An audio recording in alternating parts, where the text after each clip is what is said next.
This is the Journey Podcast. We highlight the journeys of our guests, where they've been, where they are now, and where they are going. Let's join them on their journey. Welcome to the Journey Podcast. Today, our guest is Bart Kohler of Allcard USA, and also a part of Paynuity. And Bart is a part of so many great organizations. He's worked on so many different nonprofits, and his just work in the payment field. There's just so much to his resume. It's really hard for me to do a proper introduction other than say that Bart is the guy that I go to for anything payment related, and that's the electronic merchant payment, credit cards, debit cards, how all of those transactions runs billions and trillions of dollars that are transacted every year. There's no one I know that knows anything better about it than Bart Kohler himself. So Bart, thanks for being on the Journey Podcast today. Well, thank you, Nate. That's very, very kind of you. Yeah. Kind words. Thank you. So tell us a little bit about your business, and maybe you say businesses, because you have your hands in so many different things. Every time I talk to you, I'm like, I can't believe all of this is going on and that you can keep it all in your brain. So tell us a little bit about what you do and the business that you're in. Well, thank you. I appreciate that. The business that I'm in is financial technology, which we term fintech. We call it fintech. Right. So fintech is everything that is financial related and technology related, but specifically in the transactions processing arena. So $20 trillion a year of electronic transactions is how we conduct business. And there's many companies that play a part in that, from Google and Apple to your large banks and financial institutions. But because of the explosive growth of the payment space over the last 20 years, the industry has seen a lot of growth and expansion, and people like myself that are there to help scale this technology and maintain it and support it for merchants and consumers alike. So what would you call what you do? Like, what is your role specifically in that space today? Well, that's a good question. From day to day, it changes and it varies. I like to say there's no experts in the payments industry because it is technology and it's dynamic, so it's always changing, and there's so many different facets of it, obviously. So my role is to be a leader in the industry. I'm a certified payments professional with the Electronic Transactions Association in Washington, D.C., which consists of 500 banks and financial institutions that help shape and manage the payments industry from a legislative and regulatory perspective, so that we're creating the proper laws and the proper regulations that will help keep information safe, keep the economy moving, and help businesses to thrive and grow in a digital global marketplace. So what do I do is a loaded question. I run a couple companies. So I have a brand that I have had for a long time called Allcard USA. Yeah. Also is branded as Allpay USA, where we sell and service everything from ATM machines to point of sale register systems, terminals, and create the accounts and maintain the accounts that process those transactions for businesses. I also am head of payments and the chief revenue officer of a fintech startup, which is known as Paynuity. Paynuity is located in Orlando, Florida, and it's a global company. It's a processor that is directly integrated with bank cores and with the card associations. And so we not only function as a hardware, software, and supplier to merchants, we also issue and help banks and financial institutions issue credit cards and technologies for consumers. Wow. So just a few things there. Yeah, so, keeps me busy.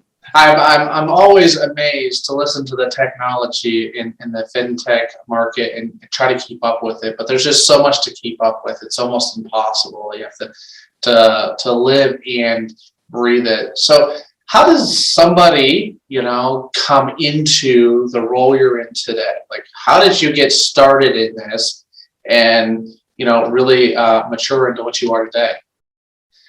Well, thank you. That's a good question. I'm going to date myself here. I got started in the payments industry in 1997. So the debit card, or the check card as it was back then, was... Wait, they had credit cards back then? Oh yeah. Credit cards have actually been around since the 50s. So when you talk about American Express and Diners Club and Carte Blanche.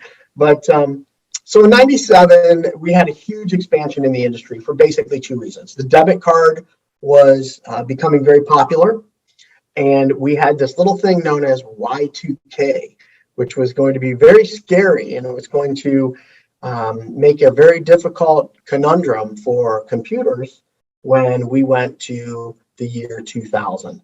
And so there was speculation that many of the devices would not operate properly after the year 2000. So what happened is the card associations and the processing companies that process credit cards, they started to expand their sales organizations and give to give the franchise privileges to independent sales organizations to help them go to market with new hardware and expand the entire electronic payments industry through a debit card that would be able to replace the paper check.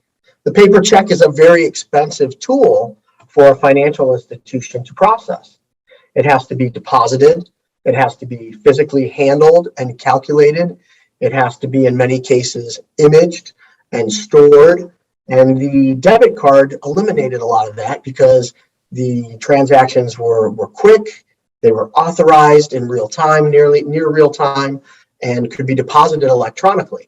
So it became very popular very quickly. And as you know today, of course, there's almost nowhere that you can go that doesn't accept a credit or a debit card or even a mobile payment today. It's almost gone the other way, where you can't do cash or check. They almost require it now. Yeah, it's there are a lot of reasons that drive that. Yeah. Obviously, when you have a lot of cash, you have to take that cash physically to a bank, and there's opportunity for loss, there's opportunity for theft, things like that. All that kind of goes away when you process electronically. Your deposits are made electronically, and you have very small amounts of cash that you have to handle, and it's a little bit... So sorry about that. It's a little bit of a lower risk factor. Yeah. So you were one of those sales organizations, or maybe boots on the ground, who went to the businesses and got the business in the late 90s. Am I correct? Yes, that's exactly what we did. We had a terminal model that we were selling that at the time was pretty advanced, because it not only took credit cards, it could double as a calculator. Whoa. So, I need to get one of those. Like that. Yeah, so it was interesting. It was Y2K compatible, and it just helped us go to market and bring something that was unique and new. And it kind of turned out that the Y2K scare wasn't all that it was cracked up to be.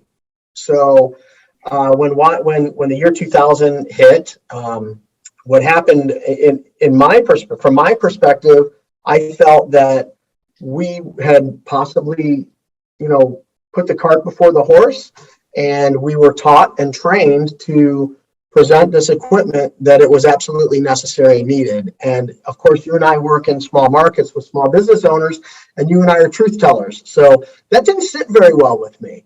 And I decided that we would never, ever again take part in anything that could be construed as misrepresentation or bad information.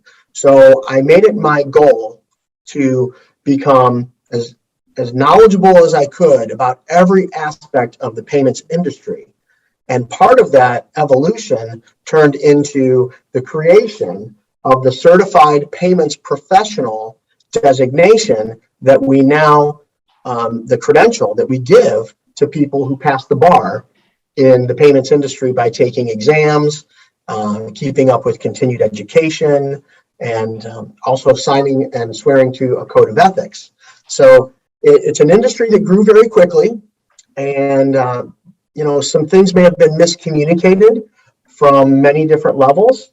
Whether or not that was done opportunistically or not, I felt that the truth needed to be told, and people needed to have a source that they could trust, that they could go to, that they knew that they were getting the proper information. And along with that, because there's so much change in our industry, my goal was to make it so that business owners and merchants were not trapped into something that they could not get out of. Many of the contracts and hardware purchases or leases had non-cancelable agreements, which in some cases could be very damaging to small business owners. So that was kind of my niche, was to really be someone that could help people.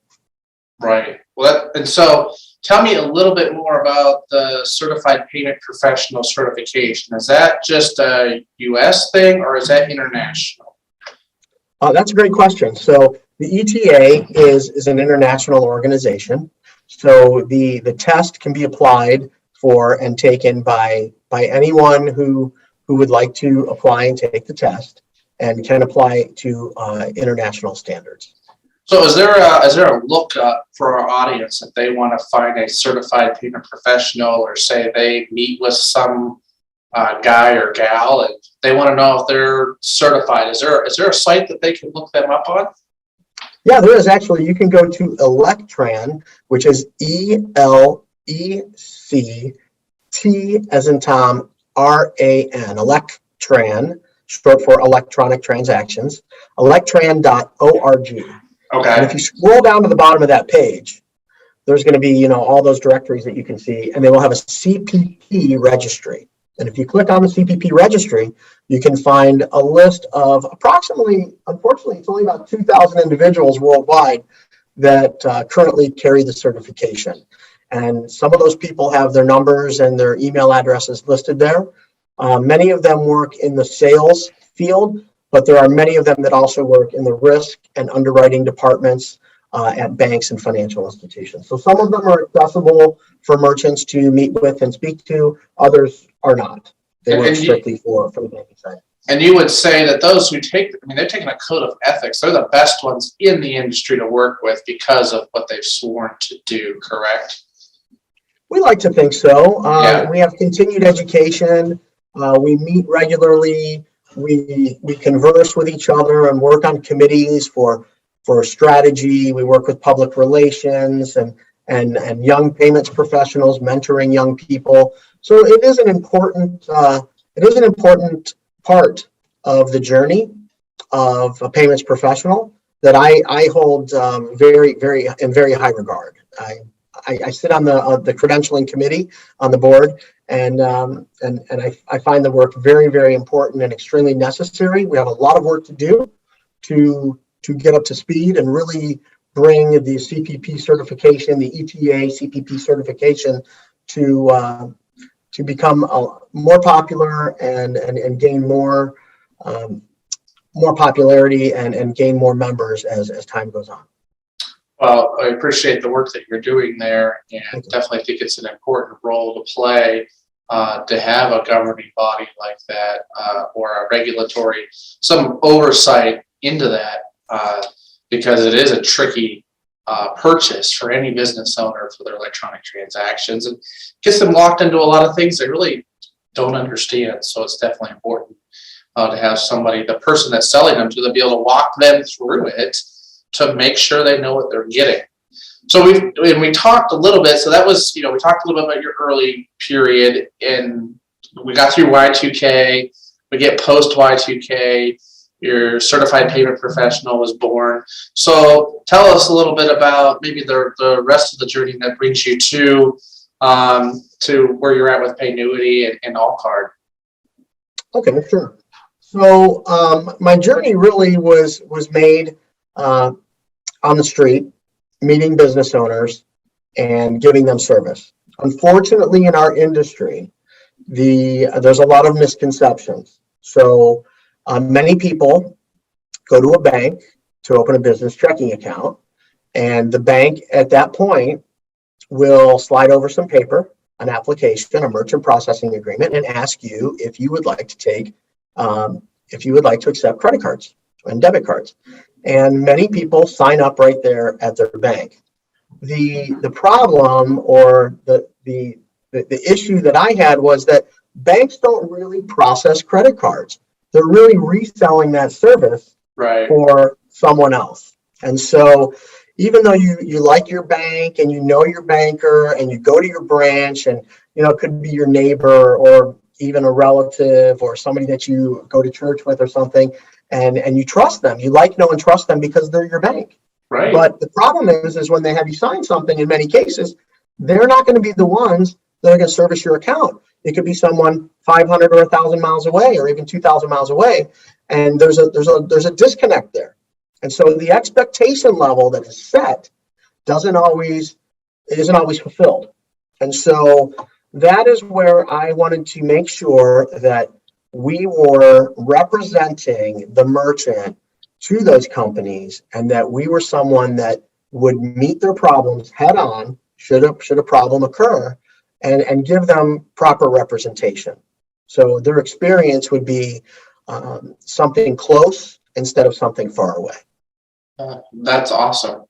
So is that something that you're able to take even to the next level with your Paynuity work?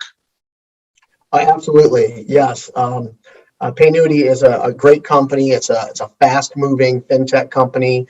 21st fastest fintech right now. I think we got a little credential last week, and our CIO, Ron Moses, the CEO, CIO, is an amazing individual with extraordinary vision who came from Microsoft and worked on a lot of projects at Microsoft, including Xbox and their multimedia platforms and things like that as an engineer there. So Ron has extraordinary vision, and we are doing so many important things on so many different fronts, changing the way people will travel, changing the way credit is issued, and making some necessary improvements to the industry with Ron's vision and direction and the technology that he can create. So together, we have a really strong team, and we have some great individuals, many developers, and technology that really is going to move us fast into the forefront of credit card processing and issuing and servicing financial institutions, banks, and merchants. Just some great work that you're doing over there. So through your journey, Bart, tell us a little bit, what's one thing with your ventures that you didn't really expect to happen?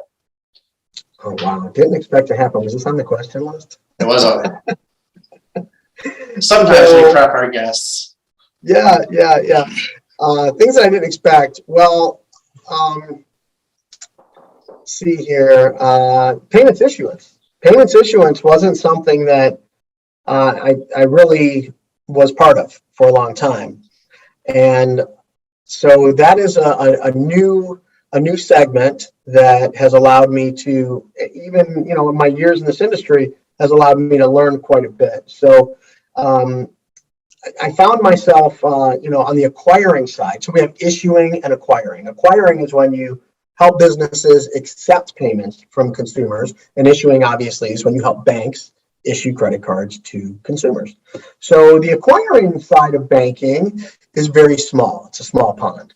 When we get into the issuing side, it would seem to be much, much larger. But the truth of the matter is that 91% of the banks do not issue credit cards. They go to a third party, like Paynuity, to help them with those issuance. So we have the underwriting capabilities, the complex accounting systems that help them maintain the loyalty and rewards. We have the customer service aspects and those types of things, the printing of cards, the virtual cards. You can issue a card instantly. So we give those capabilities to financial institutions and also to large retailers and large businesses to be able to increase brand awareness, increase account numbers and things like that. So it's an interesting aspect that's a little bit new to me, but we're making great strides. Seems like a great niche market to get into right now. So what's a common myth about your job? Well, I think the biggest myth that I would have to address is that when we talk to business owners, let me back up here. So credit card processing fees, okay, which are called interchange reimbursement fees, and I'll explain that in a second, are one of the top 5, in many cases, one of the top 5 business expenses that a business has. Wow. So you have your payroll, you have your lease, you have your inventory, you have these things, and credit card processing is right up there in the top 5. So a lot of business owners think that we, the processing companies or the agents of the processing companies, are keeping the bulk of that money. And for sake of discussion, let's say those rates are between 2.5% and 4%. Okay, they think that that's something that we're collecting, and it's not. What's happening is that money, a good portion of it, is being returned to the customer's bank. So if you own a store and someone comes in and makes a $100 purchase, that store may only get to keep about $96 of that transaction. Right. And the other money gets split up between the card associations, the bank that issued the credit card, and a very, very small portion of that is collected by the processing companies and the acquirers. So the biggest is that people think we make all that money, and we don't. It actually a lot of it goes back, just to give you a vision behind this. Everyone loves to use the reward card, right? For those reward miles and things like that. But where do you think that money comes from? That money comes from the interchange rates that are reimbursed to that bank. And so that bank can apply those reward points, those 2%, 3%, 4% cash back, 6% cash back in some cases with some card member associations. Those fees are collected basically from the merchant's profit. So that's a situation where people really aren't aware that we're working for pennies in many situations, not dollars. And so they have a bad feeling about that because they don't feel that they're getting great service in many cases from many of these companies, and that's where we want to go above and beyond. So we not only want to help reduce those fees by our wholesale agreements and arrangements, but we want to go ahead and educate the customers, the merchants, so that they understand where their money's going and what they can do about not having to pay those fees or avoid paying those fees or reduce the cost of processing. It's good information there, and it's an education to understand, because those statements are like longer than your arm, and you have no idea what you're looking at. So tell me, what is the biggest challenge you're facing in your business right now, and how are you tackling it? That's an easy one. It's staffing. Right now, staffing people and managing remote workers, I would say is the biggest challenge for many businesses right now, right? Right, absolutely. Some people work remotely very well, others don't, and it also depends on what you do. We utilize Astoria to visit our merchants when they need network solutions, cabling, routers, switches, and things like that for physical presence at a business. We like to provide that. Of course, businesses can go hunt on their own, but we have a trusted source with you. Thank you, Nate. And so we partner with people like you that can actually go and do the physical work in the field. And many times we do that as well if we're in the area, but we have customers that are located everywhere. So we have to partner with good companies like yours so that we can deliver a good experience and maintain a 5-star rating with our merchants. But I would say staffing right now is the hardest thing, and what that's causing is a delay And we also have a supply chain issue right now. So supply chain issue is also another challenge that we're faced with in the technology world, with being able to get the proper hardware and even some of the products that we manufacture ourselves. There's time delays and constraints that we have. So those are two big issues that we have to manage, and that we have to really make key projections on and set proper expectations when we're meeting with future clients. Yeah, it's a crazy job market out there, and it's probably not going to slow down anytime, just the way things are going. So, so what would you say is the most important lesson you learned over your career? Most important lesson? Well, I would say that it's to treat people the way that they want to be treated.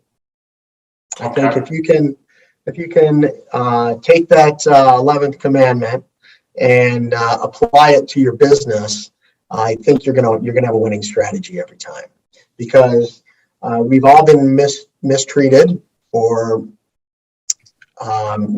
handled improperly by somebody that services us or sells us things in one way or another, and we don't like that.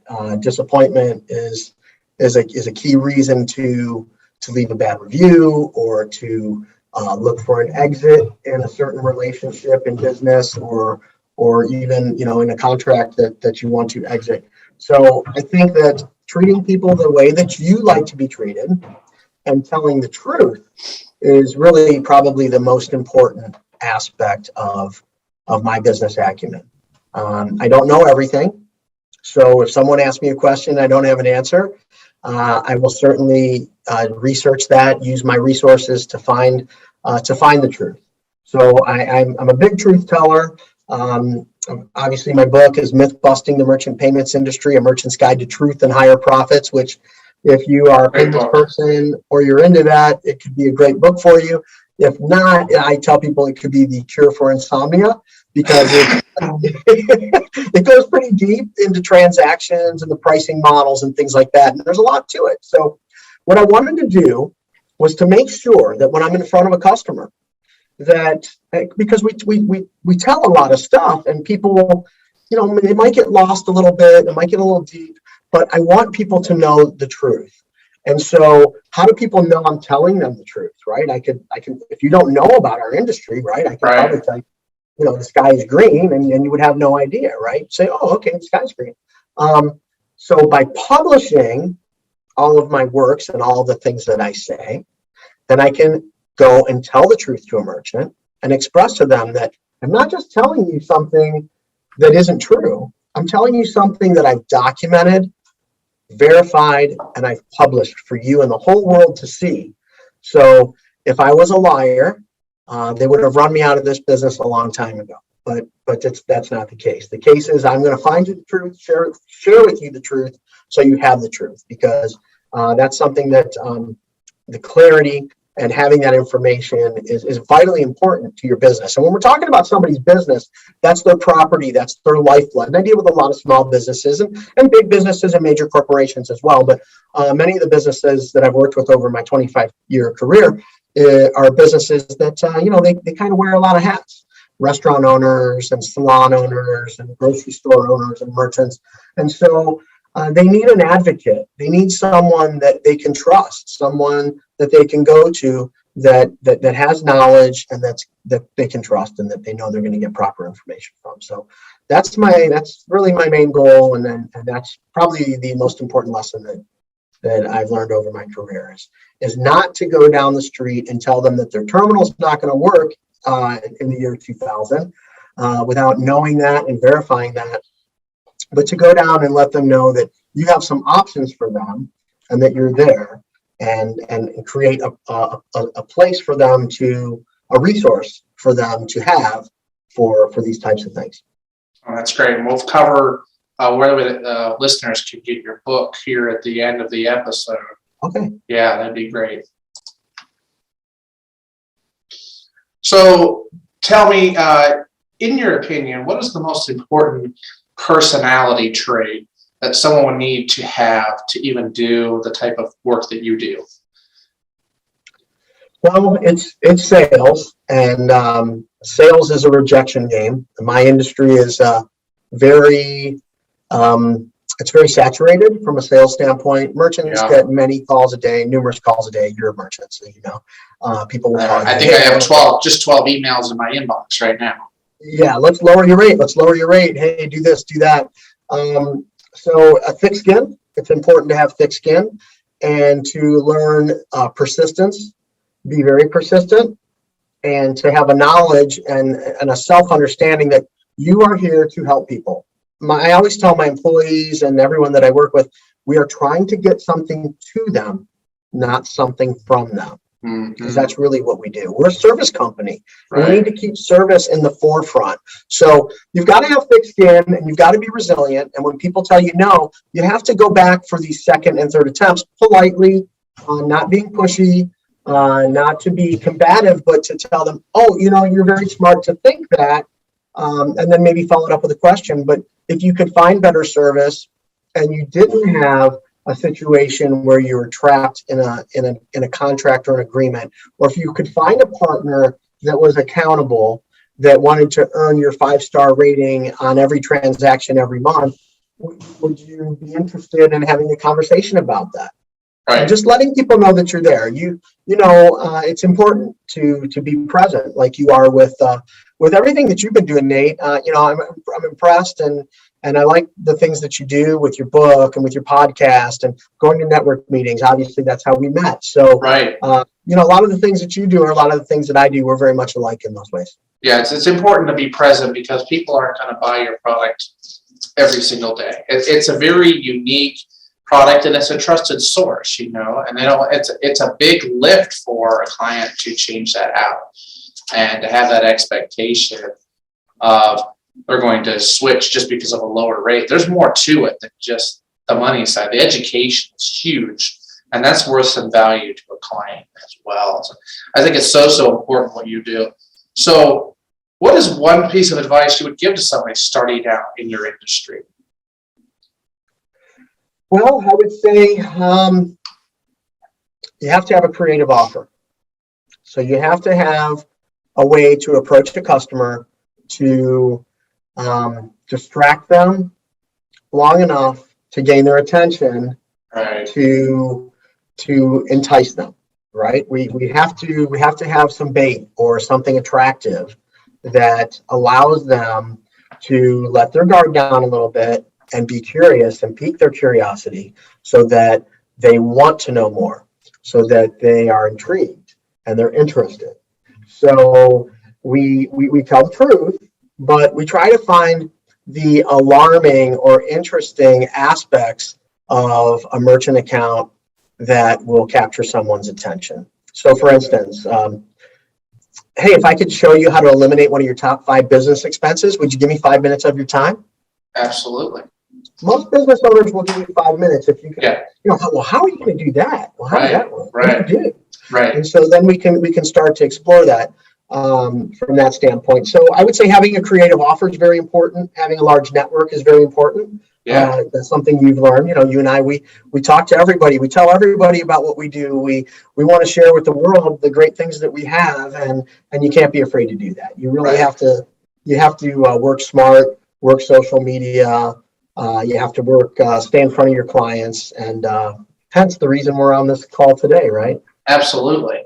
So, who's been your most important mentor through this? I mean, you couldn't have done this all with Bart's guru-ness, even though you have a lot going on there. So, well, I have several people in the industry as mentors.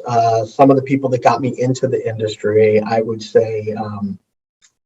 Well, before I would say that, I would say my number one mentor, being a Christian, would be Christ. So, I would have to say that, my work is centered around truth, and my work is centered around delivering help to people. I have a phrase: help people, help people, help people. Yeah. So when I help a merchant, I'm helping them help their client, and in many cases, they're helping someone else. So if we can help people, help people, help people, then and get something to them, then we're offering a service and we're contributing to value of the society and of the economy. Yeah. And I think that has the most value of anything. So my mentors, though, to really list some figures, John Priori from, originally he was with American Express, and then he went on to a company called Card Service International, who basically was one of the first companies outside of a bank to resell services. And this was during the dot-com boom. Banks are very conservative, and they didn't want to give credit card processing privileges to internet businesses that were drop shipping products without inventory. Banking's all based on risk. So if you don't have the inventory and you're going to charge a card today and you're going to promise future delivery, those were all risky transactions. The bank didn't want any part of that, really. So that's how this whole independent sales organization channel was born. So John Priori and some other individuals that I've worked with, Scott Talbot, who is head of head of legal at the Electronic Transactions Association. He and I have had a long relationship over the years, and I can always trust Scott as a trusted source and as a truth teller and as a real common sense leader. And he's very eloquent about presenting the things that can help businesses and help our economy, and very eloquent in the way that he puts words together. And I really appreciate that, because he articulates many of the things that you hear me say come from people like Scott. So I would have to say some of those gentlemen. And just recently, Ron Moses. Ron Moses is an incredible visionary and one of the top CIOs to watch in 2022 in the fintech arena. And so it's one of the reasons why I came on board with Ron and partnered with Ron because of his vast knowledge and his expertise. It's really amazing to watch him work. It's fun. Well, that's awesome. So tell me, what's one lesson that your job has taught you that you think everybody should learn at some point in their life? Well, I think I kind of elaborated on this, so I won't go long on this. It's to tell the truth. It's to tell the truth.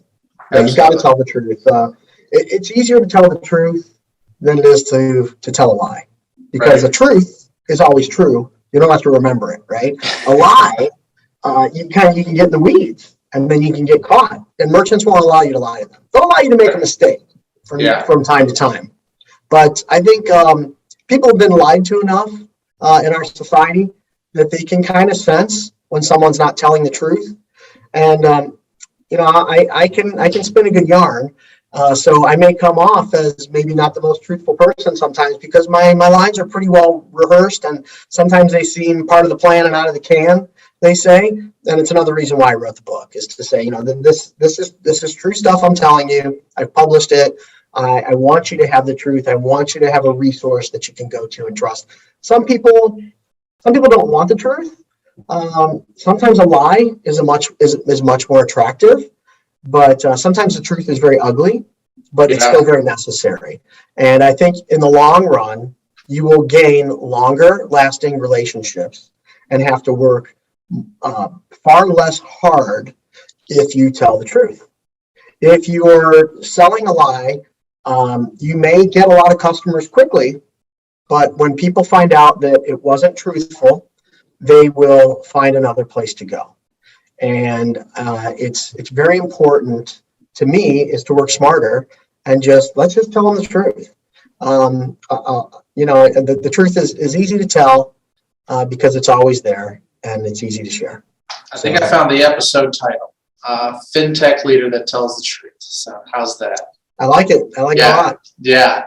So this is my favorite question in the journey is, what is one thing in your job that almost no one agrees with you about?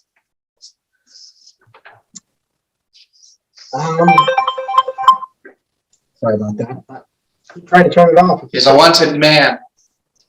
Yeah. So again, Nate, it goes back to I would say the one thing in my field of expertise, or the one thing that no one agrees with me about, and there's some people that agree with me, is it's not about the money. It's not about the money. It's about helping people. It's about delivering a quality product and being part of a solution for a business owner and their customers, and not part of a problem. Well, I could maybe speak to that. You're not poor. Hey, you're not Jeff Bezos. You've done well by telling the truth in the industry. I don't know. I think if you put an hourly to my to the hours I spend, it might not be quite what people think. But no, the industry's been very good to me and my family. Right. Obviously, there's money in the industry, but we don't need to cheat people or to be overly opportunistic. We really need to focus on relationship, and the money will come.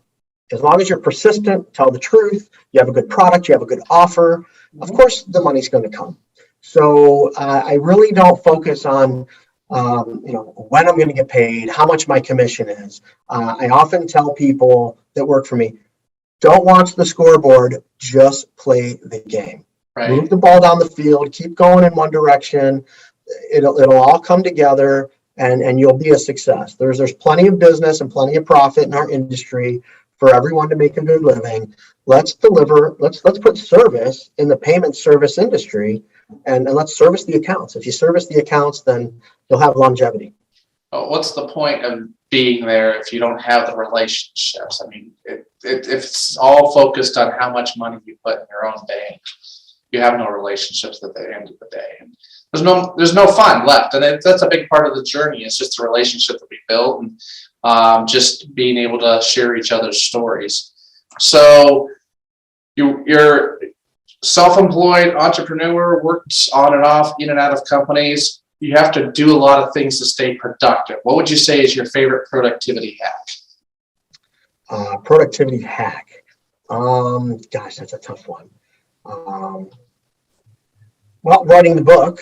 Writing the book was certainly a hack, because it allowed me to clear the air. Like I said earlier, when I put it in writing and I published it, I'm telling you the truth.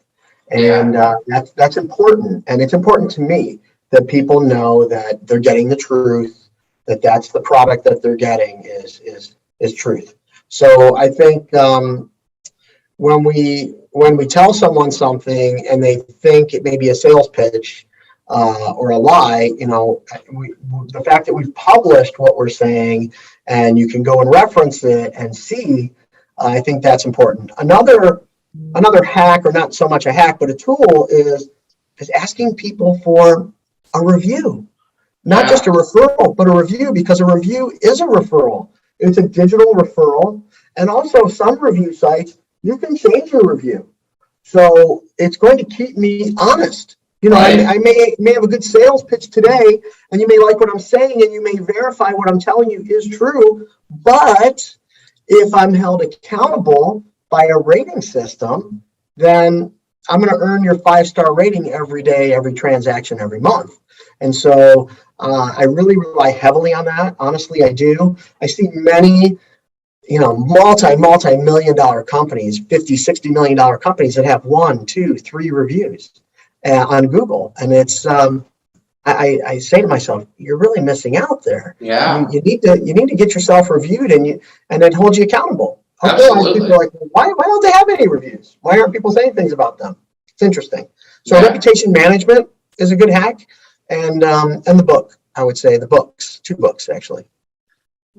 So what would you say is the most underrated tool that you use for your job?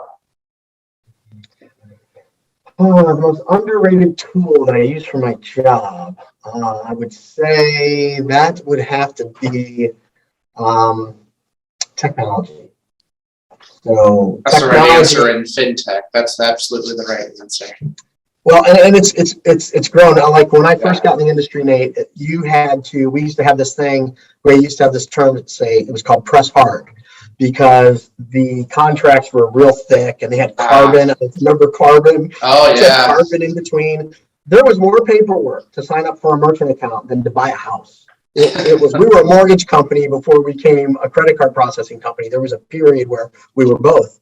And my partner had a mortgage company that I worked for.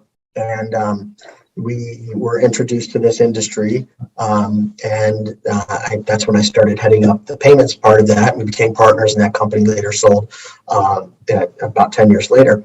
But technology has been a great tool that we can use. So right now, a lot of people like to do business on their phone or in their home. Right. And so you don't necessarily have to get in front of a customer to have them sign a bunch of paperwork and press hard, like we used to say. We have tools now that are, on a cell phone, and we have secure applications where a merchant can review our offer. They can securely put in the information that they need to open a bank account, because merchant accounts are bank accounts. Mm-hmm. So they need to know that they can enter that information securely and safely. So those tools are great. And what we've had to do in the past is take that information and then enter it into a system. But with Ron Moses' expertise, we have some integrated APIs that are now allowing our clients to put their information in, go straight into the bank's core and to their underwriting department, so that we can seamlessly, and in many cases, automate the process and issue an instant merchant account number, which is an underwritten, Fabulous. a post-underwritten merchant account number, but actually reviewed and accepted through the criteria, the merchant category code, the amount of money that they want to process, the average ticket, how the business is being conducted, if it's face-to-face or if they're keying it in, are they delivering products in the future, or is it a pizza, are they eating it and then paying? All those little factors all have an effect on the risk of a transaction. And so now that we can board people instantly and securely, that's probably one of the best tools that's recently just been developed that allows us to scale the company and grow fast. That's fantastic. Looking forward to learning more about some of that stuff. So tell me, if you could start a business tomorrow, and you're in a startup, but let's say Bart decides that he's bored and he wants to start another one, what would that business be? Same thing. Same thing. It's going to keep on doing it. So it's just like this. So this is probably the fourth payments company that I've really started, maybe fifth. When you look at the different divisions that we have, some of the companies have to be kept separately, just due to the nature of the business, the ATM, the vaulting, and things like that we do, and the many aspects that some of the tools and technology have. But this is it, man. I'm a payments guy. You found it. Yeah, A to Z. I love payments. I love electronic transactions. I love working with clients. I love being able to show them something that they weren't aware of.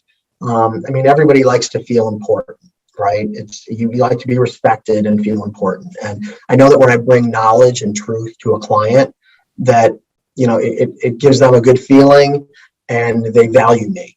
And so I find that as being very fulfilling and gives me a lot of satisfaction in this industry. So I would have to say, although I like doing many other things, I love to, scuba dive, and I love boating, and I love fishing, and I love golfing, and I love all these other things, and cooking even, and things like that. But that's probably what I would do. Other than that, if I wasn't selling payments, I probably would be, selling salvation. So, I have that capability as well, and have done that in the past throughout my career, at the same time as being in the payments industry. So certainly that as well, I would include. Well, Bart Kohler, thanks for being on the Journey podcast. I got a couple of rapid fire questions here that we ask all of our guests. What are 3 books you'd recommend and why? Oh, 3 books I recommend and why. I read a good book last year called by Peter Goff. It was called Close to the Wind, and it was about his journey sailing around the world. It's called the Vendée. I don't know if you're familiar with the Vendée, but it's a race around the world that's done solo, and so you have one sailboat and one captain, and you sail around basically south and around the Antarctica, and back up to France. I think is where they do the Vendée, and so that was a really good book. Because it showed persistence, self-reliance, independence, and those are all values that I really, really enjoy. There's so many good books out there, and a lot of good books that I like to read. Another book that I've always enjoyed is Rich Dad, Poor Dad by Robert Karasaki. I think that's an important book. He's a really neat guy with a lot of great insight and can teach people a lot of things. And then I would have to say, all those books that are in my favorite book, which is the Bible. It's just a great history book, philosophy book, a book about money, a book about business. A lot of people don't realize that there's so many parables and stories about money and value and business in the Bible and in the New Testament especially. And so that's my number one. That's my investment guy, the Bible. Okay, I'm starting a business today. What's one word of wisdom you would give me? Starting a business today, hire an attorney. Get a good attorney. Make sure that you have someone who's knowledgeable. Review your contracts. Also, review the contracts or write the contracts that you're going to have your customers enter into or sign. Yeah. Do business, write business. You have to write business, and you have to have an exit strategy day one. You have to know how you're going to close out, how you're going to separate, how you're going to sell. If it's a partnership, things like that are very important to have up front. So double check your work. 95% of all mistakes are reduced or eliminated by double checking, and have a good attorney help you maintain and grow that business through having the proper relationships established.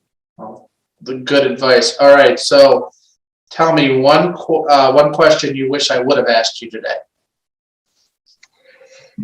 I guess how can people refer me business? How can people? That sounds great. Yeah. Well, that's the final question of the podcast. But I want to help find people for sure. Yeah. So where can people find you, Bart?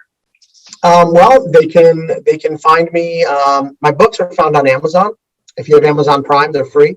So you can Google Bart, B-A-R-T, Kohler, K-O-H-L-E-R, CPP, Certified Payments Professional, and a couple short books should come up. We have Autopilot Income, great book, and we have Myth Busting the Merchant Payments Industry. Yeah. So those two titles are available. I can also be reached at Bart, B-A-R-T, at Paynuity, which is the word pay, P-A-Y, Nuity, which is N as in Nancy, UITY.com, Bart at Paynuity.com. Go check out Bart Kohler. He has been fantastic to work with. Helped me get started in my business. Lots of questions and mentoring. Such an incredible resource. Thanks for being on the Journey podcast today, Bart. And I want to say a special thanks to our sponsor, Astoria, for all of your cybersecurity needs. It's a complicated world with cybersecurity. You need to have cybersecurity for your business to be able to exist these days. It's a great partner to have, not only a certified payment professional like Bart, but also have cybersecurity to help you navigate that challenging landscape. So go check out trustastoria.com. They're our sponsor, and the only reason we're able to do this podcast and deliver these incredible stories to you every single week. Thanks for being with us today, Bart. Look forward to working with you again in the future. And thank you, Nate, and all the work that you do there at Astoria. I don't know if you know this, but you've helped secure, I'm going to go ahead and say millions of transactions through the networks and the work that you've done to help our clients. So it makes a huge difference. It's just an important thing to have in place now. So thanks for your partnership. Sure, it protects consumers and business owners from fines and breaches, and it's good work that you do. So thank you for your work. We appreciate you as a partner. Thank you. Appreciate it so much.